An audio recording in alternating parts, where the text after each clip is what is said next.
مردی از خانه‌ای که در آن سکونت داشت زیاد راضی نبود، بنابراین نزد دوستش در یک بنگاه املاک رفت و از او خواست کمکش کند تا خانه‌اش را بفروشد.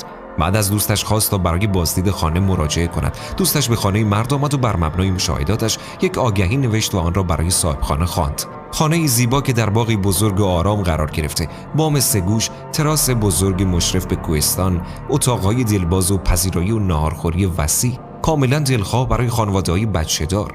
صاحب خانه گفت دوباره بخوان. مرد اطاعت کرد و متن آگهی را دوباره خواند و صاحب خانه گفت این خانه فروشی نیست. در تمام مدت عمرم میخواستم جایی داشته باشم مثل این خانه‌ای که تو تعریفش را کردی، ولی تا وقتی که تو نوشته‌هایت را نخوانده بودی نمیدانستم که چنین جایی دارم. خیلی وقتا نعمت‌هایی را که در اختیار داریم را نمیبینیم چون به بودن با آنها عادت کرده ایم، مثل سلامتی، مثل نفس کشیدن، مثل دوست داشتن، مثل عاشقی، مثل پدر و مادر، خواهر و برادر، فرزند، دوستان خوب و خیلی چیزهای دیگه که بهشون عادت کردیم.